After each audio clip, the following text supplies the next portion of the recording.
My goal for you is that whenever you use a comma, you will know why you are using it. To achieve this goal, we will be reviewing appositives, direct address, interjections, series, compound sentences, and subordinate clauses. An appositive is a noun or a noun phrase that gives more information about another noun or noun phrase in the sentence.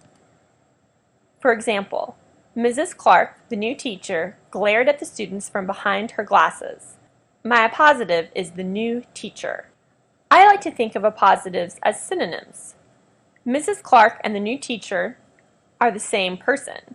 I can take out one of these, or I could reverse them, and I would basically have the same sentence. It doesn't change the meaning of my sentence to take out the new teacher. It just gives me more information about a noun that's already in the sentence, Mrs. Clark. Let's see how you do. Take a look at this sentence and decide where the appositive is.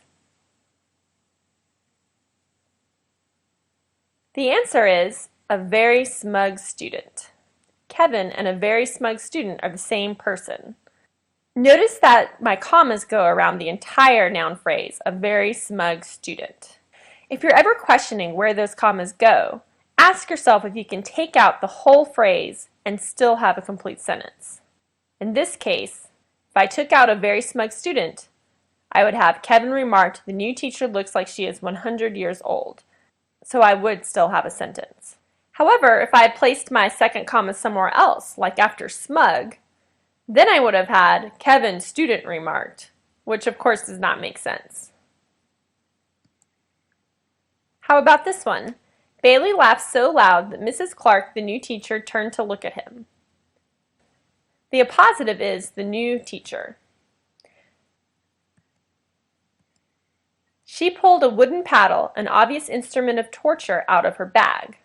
The appositive is an obvious instrument of torture. So notice that the noun and anything modifying the noun is inside these commas. My noun is instrument, and obvious, and this preposition of torture are both modifying instrument. She glowered down at Bailey, the offending student. My appositive is the offending student. Notice that this time my appositive is at the very end of the sentence. So there's not a comma on the other side of the appositive, there's just a period. Direct address is when the writer is speaking directly to someone, telling someone something, and naming that someone. Sally, I need you to help me with this. In this case, I'm talking to Sally and I'm naming her. I'm not talking about her, I'm talking to her. If I had said something like, I need Sally to help me with this, I would be talking about Sally instead of to Sally. If I'm talking about Sally, I don't need a comma. If I'm talking to her, I do. What are you doing over there, Beth? My direct address is Beth, so I need a comma. Give that back to me, Jeff, or I'll get very upset. My direct address is Jeff, so I need a comma on either side of Jeff. Dude, I was just going to borrow it for a second. I need a comma after dude. Notice that this isn't actually someone's name, it's really just a nickname. But since I'm calling them by that name, it is considered a direct address and needs to be set off with a comma. If you don't give it back, Jeff, I will tell Mrs. Clark. My direct address is Jeff, so I need a comma on either side. An interjection is a word or group of words that are added to the sentence to express feeling. Here are some examples of common interjections. Words like ah, awesome, wow, yes or no, okay, well. These words are generally at the beginning of the sentence and are set off with a comma. Bailey whispered to Kevin, wow, this new teacher is mean. My interjection is wow, so I need a comma. Kevin whispered back, shh, I don't want to get in trouble. My interjection is shh, so I need a comma. When Mrs. Clark heard him, she said, well, it looks like Kevin would like to be paddled. My interjection is well, so I need a comma. No, I would rather not, Kevin called out. My interjection is no, so I need a comma. Oh, I didn't think that you would, she cackled. My interjection is oh, so I need a comma. A series is a list. Use commas to separate items in a series. Mrs. Clark ate apples, candy, and chips right in front of the hungry students. Apples, candy, and chips are all nouns, so this is a noun series. Jeff suddenly stood up from his desk, walked out the classroom door, and wandered down the hallway. Jeff is taking 3 different actions here. He stood up from his desk, comma, walked out the classroom door, comma, and wandered down the hallway. So this is a verb series. Don't forget the comma before the and. You'll notice that this is a really common mistake that you'll see. Mrs. Clark told the rest of the students to keep working quickly, quietly, and happily while she went to find Jeff. We have 3 adverbs being listed here. Quickly, comma, quietly, comma, and happily. When writing a series, make sure that you have parallel construction. You have to list the same sorts of things using the same sorts of structure. So for example, if I say Mrs. Clark leapt out of her chair, stormed down the hallway, and was looking for Jeff, I do not have parallel construction. If I'm going to make a list, I have to have the same verb form. Leapt, stormed, was looking is a different verb form. So to correct this, I should write, Mrs. Clark leapt out of her chair, stormed down the hallway, and looked for Jeff. Notice I changed was looking to looked so that it matched the rest of my sentence. An adjective series is something a little bit trickier. Use a comma if more than one adjective is listed before the noun it modifies. Think of the comma as taking the place of an and. Most of the class thought that Jeff was a cool, courageous kid. Instead of saying cool and courageous, we take a shortcut in the English language. We put a comma in between the 2 adjectives instead of using and. We can do this as long as they come before the noun they are modifying.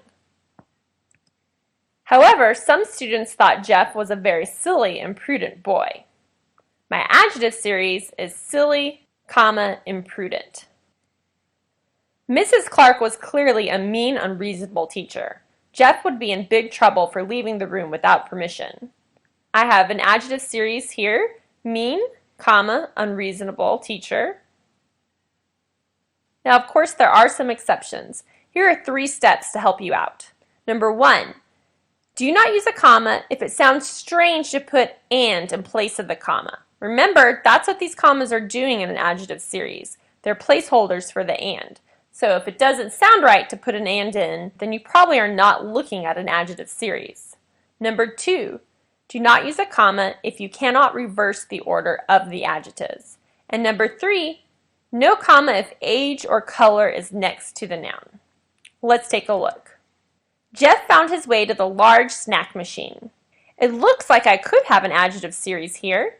I have large and snack, telling me what kind of machine. But actually, in this case, snack machine is working as a compound word. The way I can figure this out is to try my test. I wouldn't say Jeff found his way to the large and snack machine. Large and snack machine does not sound right and is a big verbal clue that snack is not being used as an adjective here. It's actually being used as a compound noun. Test number 1 has already shown me that I do not need a comma, but let's try test number 2 as well. Test number 2 asks me to reverse the order. Jeff found his way to the snack large machine. That does not make sense at all. So once again, I'm realizing that I do not need a comma here. And then of course number 3, age or color, next to the noun. Do not have age or color, but we failed our other 2 tests, so we know that we do not have a comma here. The shiny blue Oreos wrapper seemed to glimmer in the light. I have shiny and blue before Oreos. However, when I work through my list, number 3, age or color next to the noun. Here I have a color, blue. This is just one of those exceptions that we have to learn. Age or color next to the noun, no comma. And when I say age, that doesn't just mean 16-year-old or 12-year-old. It also means a word like young or old. Let's try out our tests. Jeff was just about to put a bright and shiny quarter. That works. Let's try reversing it. Jeff was just about to put a shiny bright quarter. That works as well. Is shiny an age or a color? No. so I do need a comma here. Let's look at the second half of the sentence. Into the machine when his angry, miserable teacher arrived. Let's try the test. His angry and miserable teacher, that works. His miserable angry teacher, that also works. Miserable is not age or color, so I do need a comma. You are a rude, insolent boy, she barked. Only a disrespectful young man would leave his seat without permission. I have two adjectives here, rude, insolent boy. Let's try our test. You are a rude and insolent boy. Sounds good. You are an insolent, rude boy. That works. Is insolent age or color? It isn't, so we need a comma. Let's look at disrespectful young man. Only a disrespectful and young man. That kind of sounds a little bit funny, but let's keep going. Only a young disrespectful man. Also sounds a little odd to me. Then let's look at the adjective before the noun, young. Young is actually age. Remember our rule about age or color next to the noun. That means no comma. Notice that our first two tests also gave us a little bit of a clue that something wasn't quite right there. A compound sentence is when two independent clauses are joined together with a comma and a coordinating conjunction. Remember those fanboys, for, and, nor, but, or, yet, so. These conjunctions are not strong enough to connect two independent clauses without a comma. To decide if your sentence needs a comma, cover the coordinating conjunction and check to see if there is an independent clause on each side. Jeff explained to Mrs. Clark that he had become hungry, so he had left quietly to avoid disrupting the class. My coordinating conjunction is so. I'm going to cover it up and look at both sides. Jeff explained to Mrs. Clark that he had become hungry. He had left quietly to avoid disrupting the class. I'm looking at two independent clauses. That means that I do need a comma. Mrs. Clark started to accuse him of disrespect, but Jeff explained that their former teacher had always allowed them to leave for snacks. My coordinating conjunction is but. Let's take a look at both sides. Mrs. Clark started to accuse him of disrespect. Jeff explained that their former teacher had always allowed them to leave for snacks. I'm looking at two independent clauses, so I do need a comma. He told her that this had been their class rule and he had not meant any disrespect towards Mrs. Clark. Let's cover up our coordinating conjunction, and then look at both sides. He told her that this had been their class rule. He had not meant any disrespect towards Mrs. Clark. Again, I have two independent clauses, so I do need a comma. Jeff thought that Mrs. Clark would freak out and send him to the office. I'm going to cover up my coordinating conjunction, and Jeff thought that Mrs. Clark would freak out. Send him to the office. I'm not looking at two independent clauses this time. Send him to the office does not have a subject, and it cannot stand on its own. Therefore, this coordinating conjunction does not take on a comma. Mrs. Clark just sighed and shook her head slowly back and forth. Well, I have two coordinating conjunctions in this sentence. Let's look at both of them one at a time. If I take out my first and, I'm looking at Mrs. Clark just sighed. On the other side, shook her head slowly back and forth. Shook her head slowly back and forth cannot stand on its own. There is no subject here. If it had said she shook her head slowly back and forth, then I would have been looking at a compound sentence and would have needed a comma. But in this case, I know I do not need a comma before this coordinating conjunction. Let's look at the other one. The only thing on one side of this is the word fourth. Clearly, I do not have a sentence on the other side, so I do not need a comma here either. She told him to come back to class with her, but next time he should remember to ask permission. Let's cover up but and look at both sides. She told him to come back to class with her. Next time he should remember to ask permission. This time I am looking at two independent clauses, so I do need a comma.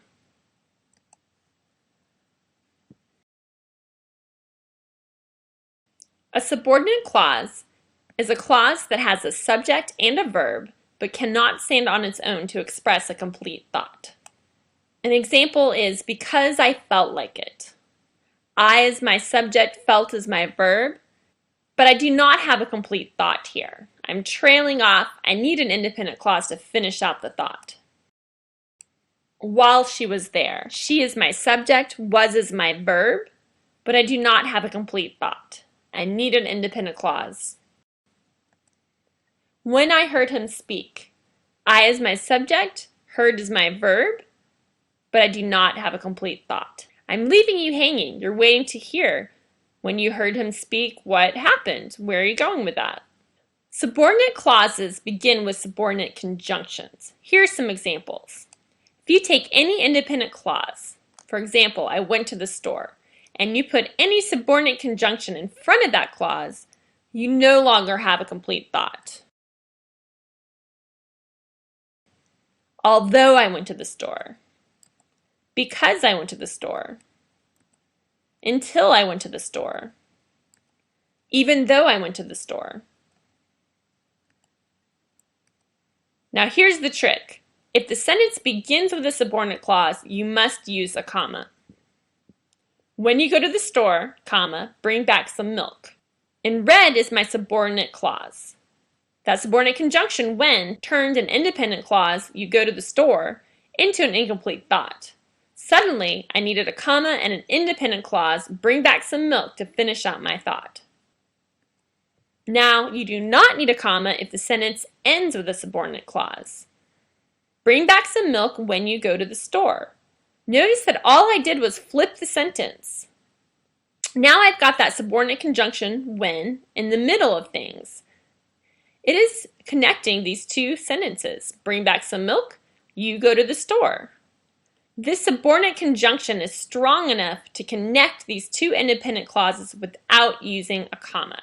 Remember, those fanboys, your coordinating conjunctions, need a comma. Subordinate conjunctions do not need a comma. However, if my subordinate clause begins the sentence, like my sentence up here, I do need a comma before the independent clause. When Jeff and Mrs. Clark got back to the classroom, they found the rest of the class working quietly. Here's my subordinate conjunction, when. When Jeff and Mrs. Clark got back to the classroom is a subordinate clause. I need a comma before I move into my independent clause. They found the rest of the class working quietly. Kevin carefully aimed a spitball at Mrs. Clark's head as Jeff slipped quietly back into his seat. My subordinate conjunction is as. This time it's in the middle of things. It's connecting these two independent clauses. So I do not need a comma. Because Mrs. Clark had not sent him to the office, Jeff felt compelled to warn her. My subordinate conjunction this time is because. This entire subordinate clause, because Mrs. Clark had not sent him to the office, is coming before the independent clause. Jeff felt compelled to warn her. So I do need a comma in between. Notice the placement of the conjunction. If it's a subordinate conjunction and it's in the middle of everything, no comma. If it leads the sentence, we do have a comma before that independent clause. Let's do some mixed practice. Watch out, Mrs. Clark, Jeff yelled as the spitball hit the air. Can you spot where we need the comma? You got it. Right before Mrs. Clark, because this is a direct address. I'm talking to Mrs. Clark and I'm naming her. She spun around quickly and was able to dodge the wet, lumpy mass hurtling towards her. First, let's check out that coordinating conjunction, and. I'm going to cover it up. On one side, she spun around quickly. That's an independent clause. Let's look at the other side. Was able to dodge the wet, lumpy mass hurtling towards her. This side is a fragment. I do not have a subject on this side. It cannot stand on its own, so I do not need a comma. But I do have an adjective series, wet, lumpy mass. Well, who did that? She asked calmly. This time I have an interjection, comma after well. Kevin, the guilty student, slunk down low in his seat and prayed that Jeff would not tell her. Here I have an appositive, the guilty student. Let's cover up that coordinating conjunction and check it out. Kevin, the guilty student, slunk down low in his seat. That's an independent clause. Prayed that Jeff would not tell her. That is not an independent clause. There's no subject on that side. So I do not need a comma around this coordinating conjunction. All of the students froze and the room fell silent. Let's cover up that coordinating conjunction and. On one side I have all of the students froze. That's an independent clause. The room fell silent. That is also an independent clause. So I do need a comma in this sentence. Even though he knew he should tell what he knew, Jeff just stared down at his desk. Even though is a subordinate conjunction. I'm looking at a subordinate clause in front of an independent clause, so I need a comma after knew. Kevin finally lifted up his head and said, "I did it, Mrs. Clark." Let's look at this conjunction and. On one side I have Kevin finally lifted up his head. That is a sentence. But on the other side, said, "I did it, Mrs. Clark." I don't have a subject here. I didn't say who said it. So in this case, I do not need a comma in front of that conjunction. However, I do have a direct address. I'm talking to Mrs. Clark, so I need a comma before her name. Everyone was surprised when Mrs. Clark just thanked him for taking ownership of his actions and sat back at her desk. Let's cover up that conjunction and take a look. Everyone was surprised when Mrs. Clark just thanked him for taking ownership of his actions. That's an independent clause. But my other side, sat back at her desk, there's no subject, so I do not have a compound sentence, which means I do not put a comma there. Notice that I also have a subordinating conjunction, that word when. This subordinating conjunction, when, is connecting two independent clauses, but remember, subordinating conjunctions are strong enough to connect without a comma. That's why it's so important to memorize those coordinating conjunctions. If you know your 7 fanboys, you can always check for them, and then you know that any other conjunction you come across is a subordinating conjunction.